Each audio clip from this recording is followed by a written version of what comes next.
Welcome to a busted play, an illegal use of hands to the face short. Daniel Jones, quarterback of the New York Football Giants, is up for discussion today because we talked about the other New York quarterback last week, I am pretty sure, and I just thought that today would be a good day to talk about Daniel Jones and how we think he's going to play this season. So, what is your general assumption of how he'll do this season? Well, my assumption is he's going to play like how he has been playing his previous two seasons in the league, and that is badly. Um, the Giants organization and a lot of Giants fans are hoping that he has a huge leap, and they should be expecting that. He has a bunch of weapons around him now. One of the most underrated wide receivers in the entire league, and Kenny Golladay is now on his team, along with a healthy Saquon coming back. He is set up to succeed, but his own talent level and just inability to maneuver a pocket, make great reads, be able to stay on his feet when he runs is going to hold him back from having any success as a starter in the NFL, I think. It's pretty funny to actually talk about the speed thing and how he's actually like one of the fastest quarterbacks in the league Oh when yeah. discussing just his his legs, like they clock him with the next gen stats stuff or whatever it is, and he's like one of the fastest guys in the league in the open field. It's kind of wild. But yeah, when it comes to things like turnovers, especially fumbles, which he's just been terrible with, and Hmm. kind of just like he's had decent weapons around him already. And you want to make the argument with Kenny Golladay and Kadarius Toney. You say most underrated receiver in the league. Yes, Kenny Galladay's most underrated receiver in the league. Most underrated receiver in the draft, Kadarius Toney, also Hmm. headed to New York, along with Darius Slayton, and what I felt like was already a pretty solid receiving core. The tight end position, we had Evan Ingram, and now we added like kind of the opposite of him, but also a really strong tight end in Kyle Rudolph. You're right, getting Saquon back. The only question there is kind of a weak O line. A weak O line can bring a lot of stuff down, but geez, with the level that Daniel Jones has been playing at the past few seasons, um, that's too weak even for a bad O line. Because we could see that Joe Burrow's pretty talented even behind like pretty pretty suspect protection. But Daniel Jones, on Hmm. the other hand, is having a lot of trouble making his case uh, felt so far, and he's really got the weapons to do it this year. So this is kind of a make or break season for him. Would you agree? Yeah, it definitely is. I don't know what the obsession is with wanting quarterbacks to just make huge leaps now after Josh Allen last season. I think teams are going to be hoping and praying that their guy has some type of jump like that, but you need to see continued growth year after year in order for a big leap like that to happen. At least that's what I think. Because that was seen in Josh Allen from year one to year two, there was growth, and then that big leap happened. Daniel Jones kind of just stayed more or less the same from his rookie season to his sophomore season. Uh, yes, I think the weapons on the offense have gotten better each of his years that he has been in the league. I mean, Saquon being out last year is really tough because that just eliminates your run game for you. And again, I'm not going to take away the fact that their offensive line is going to look terrible. But like you said with Joe Burrow can still maneuver a pocket with a terrible O line. You have to be able to step up, roll out, move back more if you need to. Daniel Jones, when we looked back and did our Giants episode going over the team, when I would watch him, he just looked like he had no idea what to do if there was any pressure getting to him. It was either take off or throw something. He had no ability or want to step up in a pocket. I think because he was afraid he's going to get hit. But then there are other times where he just stands there and gets blindsided and rocked because he doesn't want to step up in a pocket.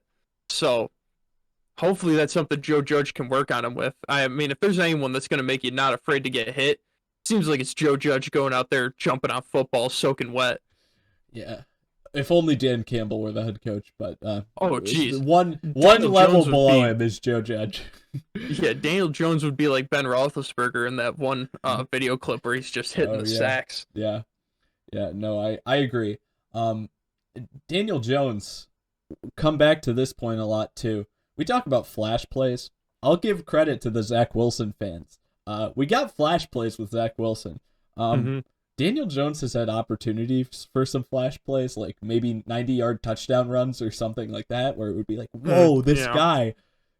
But even like those, where it wasn't him doing anything crazy. It was just the defense making a terrible read, not, for whatever reason, just disregarding him on the read option, even though, as we said, one of the fastest next-gen stats, speeds, just ball carriers in the open field at the quarterback position.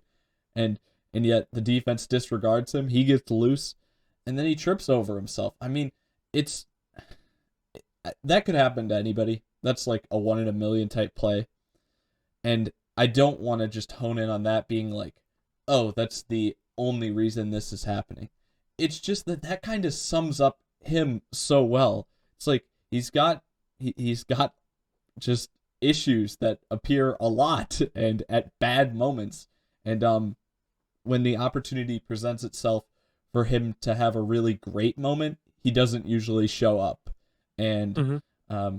without those flashes, it's really hard to inspire confidence in me that he'll be looking to have a year 3 leap that's crazy. Now, the thing Yeah. is that he's still going to be on his rookie contract. So, last question to you is like, how this is year 3 for him, correct? Because we had Hmm. 2019, 2020, 2021 is year 3. If he does horribly this season, what do we do on the last year of his rookie deal? Trade him to a team that is going to just like a team like Carolina. Well, we need to just try something new. Yeah, that's New York's greatest export. Quarterbacks that are going into the last year of their rookie deal with a 5th-year option on it. Yeah. What about what? So they're not even going to keep him as a backup because they just don't want him on the roster anymore.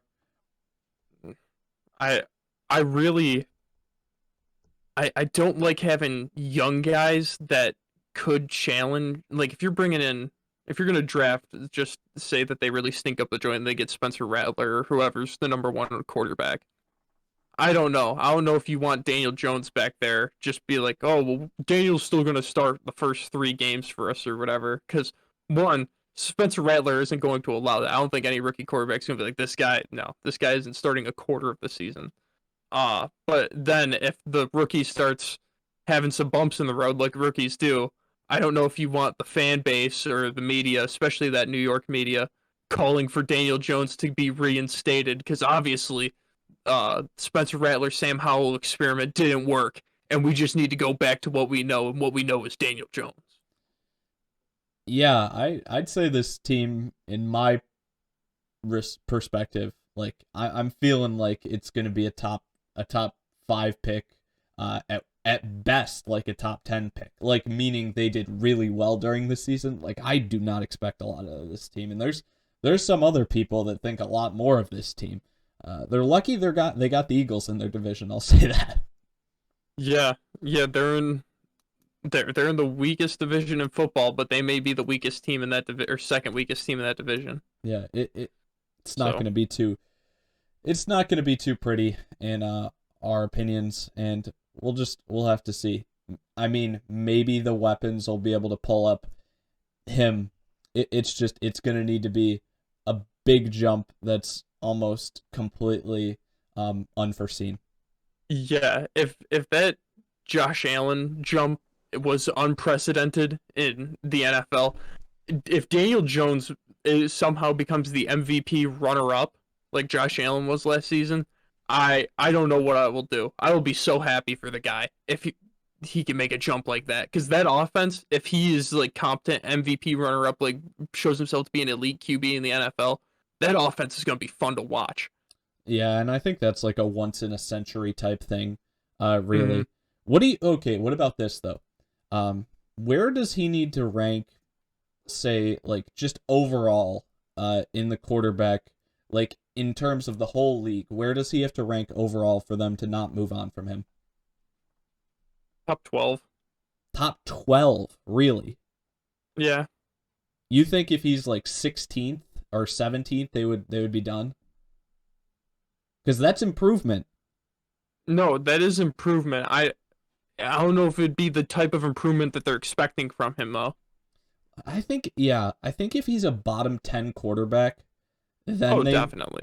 and I think that's what I'm expecting, a bottom 10 quarterback for him, then I would say that it's likely they move on. If he's better than a bottom 10 quarterback, just because he only has 1 year left on his deal, I, I bet they would let him play it out then, if he's above a bottom 10 QB. Yeah. Yeah, maybe. Yeah, you're probably right with that. So, all right. I think that was a good Daniel Jones discussion. Are you all set? Yeah, I think we can cut this here.